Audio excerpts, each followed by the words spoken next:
زما د ایمان او د عقیده ډیرو معزز او حاضرین او مسلمانانو ورونو، الله تعالی د مسلمان نه په هر عمل کې د اخلاص مطالبه کوي. اخلاص دې ته وایي چې هر عبادت بنده کوي په دې کې به نیت مراد او مقصد صرف او صرف الله دا عبادت زکوم دا کار زکوم چې الله را ناراضه شي. د دنیا سغرض به پکې مقصد نه دیتا اخلاص وای. قرآن کریم کې مختلف آیاتونه او د رسول الله صلی الله علیه وسلم غن احادیث د اخلاص باره کې وارد دي چې بنده هر عمل کوي باید اخلاص سره وکړي، او که اخلاص سره نه نو خدای ته قبولم نه دی. قبل دل خلا پریک د په عبادت بتا ته ګناه ملاويږي، ګناهګار وای. ځکه چې د چا په عمل کې اخلاص نه نو ریا به پکې ځان خودنه مخلوق ته ځان خکول دې ته ریا وای. کم عبادت کې چې اخلاص نه نو هغه عبادت کې به ریایي. او د ریا بارک رسول الله صلی الله علیه وسلم فرمایلی دي چې دا شرک دی، شرک خفی، مخلوق د پاره یو عمل او عبادت کول. حدیث شریف کې دی رسول الله صلی الله علیه وسلم فرمایي چا چې منځ کو ریا پکې وکړه د شرک وکړه، چا چې روزونه ولا ریا پکې وکړه شرک وکړه، چا چې صدقه وکړه ریا پکې وکړه نو د شرک وکړه. ثواب خو نه شه بلکې الټه ګناه شو.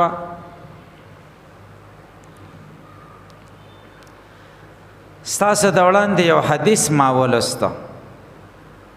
اعمال خو ډیر دي خو یو څلور کارونه رسول الله صلی الله علیه وسلم ښودلي چې دا څلور کارونه بنده د الله د پاره وکړي او اخلاص پکې په دې څلورو کارونو د بنده ایمان کامل کیږي. اسی خدا هر مؤمن دا خواهشي او د دې طلب کوي او د دې د پاره کوشش کوي چې زما ایمان کمال ته ورسي. مؤمنان ټول یو الحمدلله، خدا هر یو مؤمن دا کوشش دی چې زما ایمان د کمال درجه ته ورسي، زه کامل مؤمن شم. رسول الله صلی الله علیه وسلم فرمایلی څوک چې دا څلور کارونه په اخلاص سره کوي، معنا دا ده چې صرف او صرف د الله د پاره کوي، بل څه پکې نه، بس د ایمان کامل شو، د مؤمن کامل شي. څلور څیزونه څه دي؟ من احب لله وابغض لله واعطى لله ومنع لله. څوک چې چا سره محبت کوي صرف او صرف د الله د پاره، څوک چې چا سره بغض کوي صرف او صرف د الله د پاره، څوک چې چاته صبر کوي صرف د الله د پاره، څوک چې چاته سنور کوي صرف د الله د پاره منع کوي. دا څلور کارونه چې چا کې اخلاص سره راشي، رسول الله صلی الله علیه وسلم تصدیق، توثیق او شهادت کوي، گواهی ور کوي فقد استکمل الایمان، په تحقیق سره د دې بنده ایمان ښه کامل شي. چا څلور خبرې چا کې راشي. دا دوه خبرې داسې دي چې زړه سره تعلق دی، او دا دوه خبرې داسې دي چې د اندامونو سره تعلق دی. محبت او بغض دا د زړه شی دی. چا سره د بغض هم زړه کې برازي، چا سره د محبت دام د زړه یو کیفیت. او ورکول او نه ورکول دا د لاسونو کار دی، د اندامونو سره تعلق دی. نو حدیث کې دې خبرې ته اشاره شو چې بنده د زړه کارونه کوي هم د الله د پاره، او د اندامونو کم اعمال چې دي دا هم صرف د الله د پاره کوي. نو د ایمان کامل دی، د ښه کامل ایمان خاوند شي. الله تعالی دې زمونږ او ستاسو دې عملونو کې اخلاص پیدا کړي، او دا ډېر ګران کار دی. مونږ او تاسو خو عمل عاصم کوو، دا به په کوشش کېږي، جدوجهد باندې به کېږي. سړی کور نه روزانه 5 وخته جومات ته مانځله راځي، چې بار بار مونږ دا سوچ وکړو چې کور نه را روانېږو، لږ تصور وکړو چې زه ځم جومات ته چې مونځ وکړم الله رانه رضا شي. دا په خولې ویل نه دي پکار چې الله رانه رضا شي او زه ځم جومات ته، نه په خولې مه وایي، زړه کې دا تصور سړی وکړي چې دا زه ځم دا کار څه دپاره کوم چې صرف الله رانه رضا شي. دا بار بار دا خبرې مونږ کوو. کور ته سړی لاړ شي، په خندا مخامخ شي او متوجه شي، او دا سوچ وکړي چې صرف د الله د رضا دپاره زه دا کار کوم. کور ته سړی سودا سلب بازار نه راوړي، دا سوچ وکړي چې د کور ضروریات پوره کوم، او دا هم ضروري خبره ده او دین دی. دا به څوک کوي چې الله رانه رضا شي. ماشوم هسې هم سړی ښکلی ځان سره نږدې کړي، ماشوم سړی ښکلی، دا خو یو فطري طبیعي څیز دی، طبیعي محبت دی. خو دا سوچ وکړي چې دا ماشوم ځکه زه ښکلوم، مینه ورسره کوم، چې رسول الله صلی الله علیه وسلم د ماشومانو سره مینه کړې وه او الله پې مانه رضا شي. دا چې سوچ مونږ بار بار کوو، نو زمونږ د عملونو کې به خدای اخلاص پیدا کړي. نو اول سیز رسول الله صلی الله علیه وسلم دا ښودلی، من احب لله، څوک چې چا سره محبت کوي صرف د الله دپاره، یعنی په دې محبت کې اخلاص.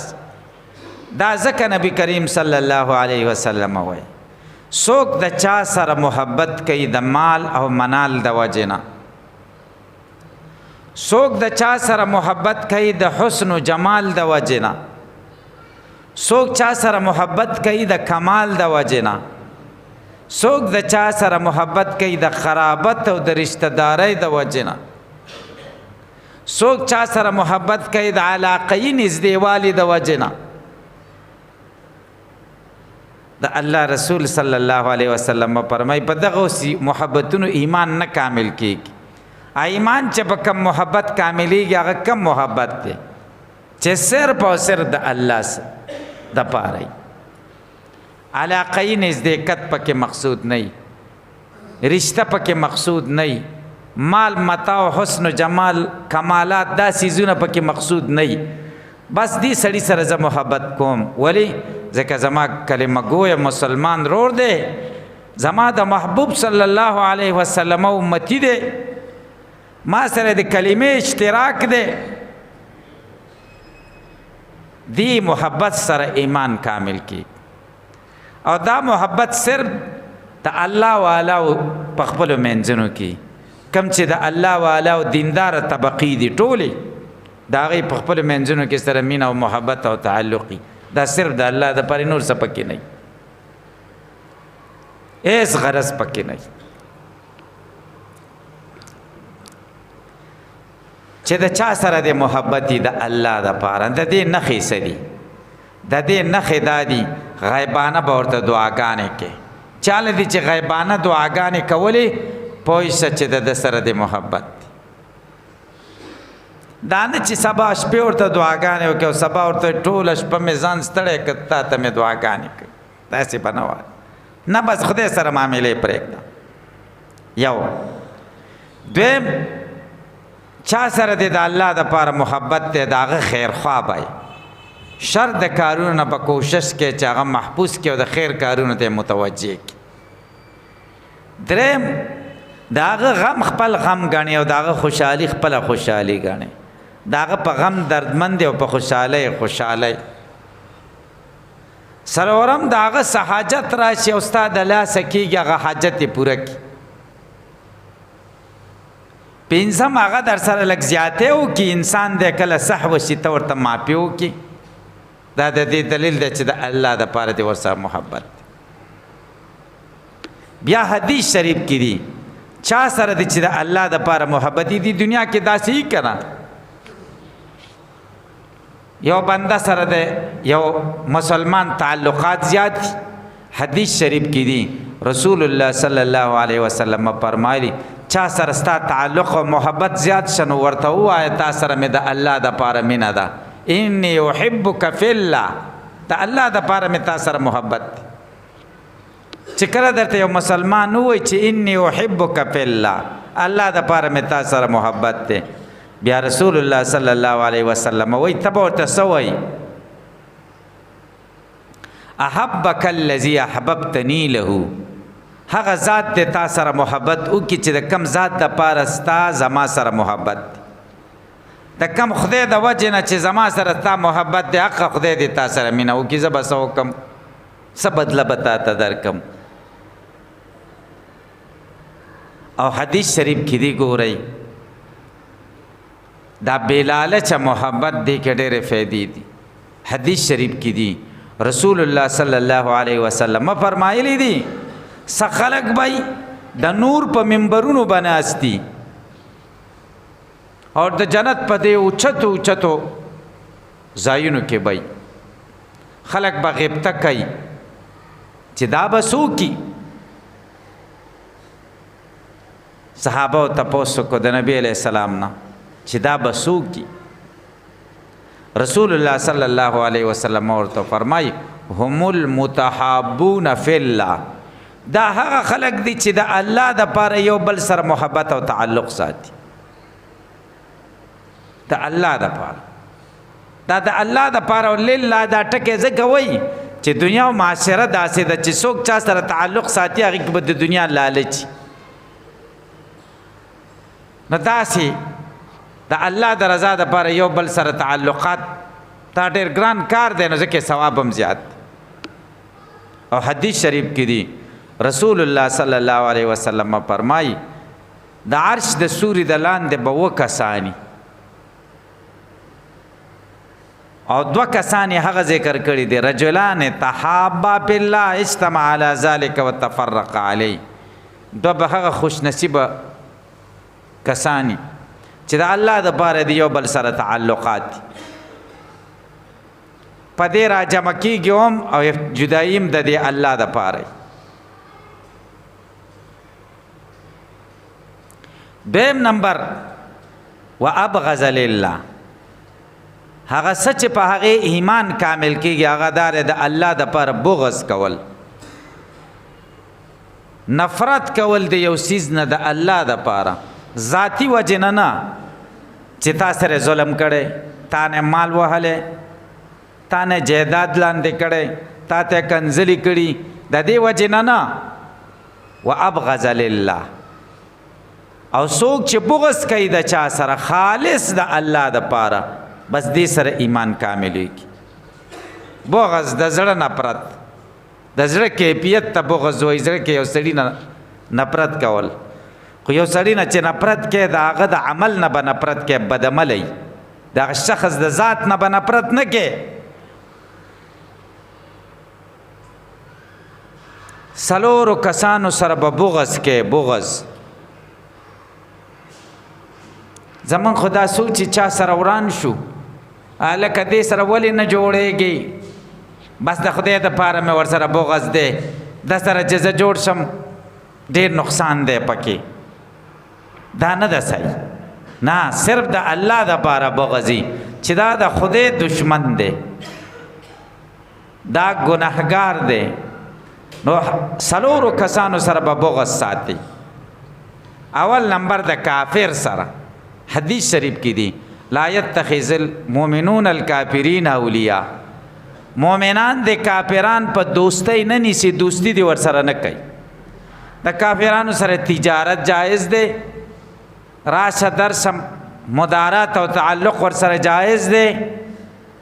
خو ولایت او دوستی ورسره نه جایز د زړه مینا د زړه محبت دا ورسره نه جایز دویم نمبر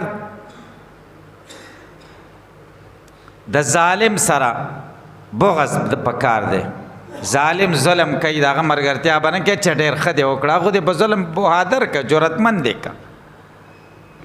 حدیث شریف کې دی رسول الله صلی الله علیه وسلم فرمایلی دی چې څوک د ظالم سره روان شي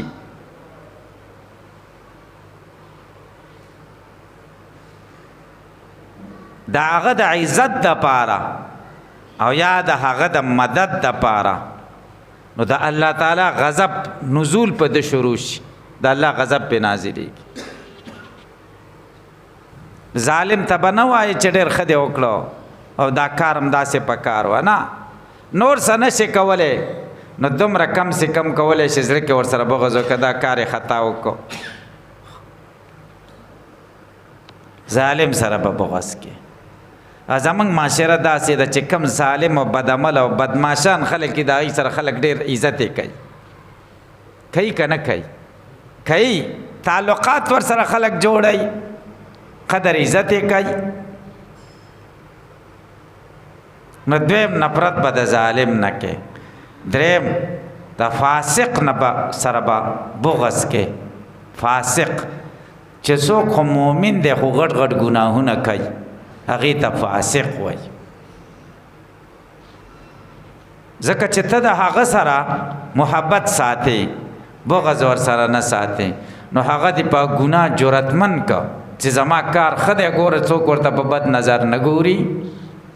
زړه کې به ترې نفرت کې خو که توبه وباسي نو بیا به د مسلمان روري بیا به ورته زړې خبرې نه یادې چې تا داسې داسې کارونه به کړ بس توبه یې ویسته خدای ماف کړه نو ستا ورسره څه کار دی زمونږ کې خدا کاري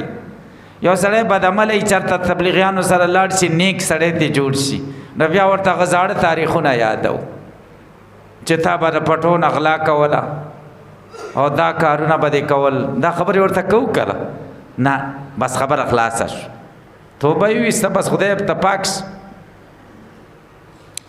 څلورم نمبر مبتدی او بدعتي سره به بغض کې بدعتي چاته وایي چې دین کې د ثواب په نیت نوې نوې خبرې را پیدا کوي دین کې نوې خبرې را پیدا کوي او ثواب یې ګڼي دې ته مبتدی او بدعتي وایي دې مړو کې اکثره رواجونه د ملایانو پیدا کړي دا بدعات دې ته بدعات وایي دا ناپوهه ملایان یادومه چې څو صورتونه یاد دي او د کلو کې اماماني او سپینګیري ورته وایي دا دین دی که نه دی وایي که دا ورته ویم چې نه دی نو دا سپینګیري خفه کېږي د خلکو تعبیب وي د هغوی دا بدعت دا درېیمه ده د مړي او دا څلوېښتي ده او دا جمعې دي او دا کالیزه ده دا ټول بدعات دي دې ته بدعات وایي دین کې نوې خبرې او دا خلک ثواب ګڼي که نه ګڼي ثواب یې ګڼي چې مونږ ثواب کار کوو مړي ته وررسېږي او مړي له پکې د څلور انو پیدا هم نشته مړي له پکې هېڅ پیدا نشته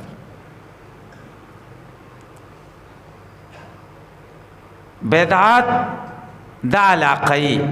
د یوې علاقې یو شان رواج د بلې علاقې بل شان رواج د بلې دا دین نه حدیث شریف کې راځي رسول الله صلی الله علیه وسلم فرمایلی من وقر صاحب بدعت فقد اعان على هدم الاسلام چا چې د مبتدی او بدعتي عزت وکړو د هغه سره د دین په نړولو کې مدد وکړو هغه د دین نقشه ختموي تا عزت وکړو نو د دین نقشه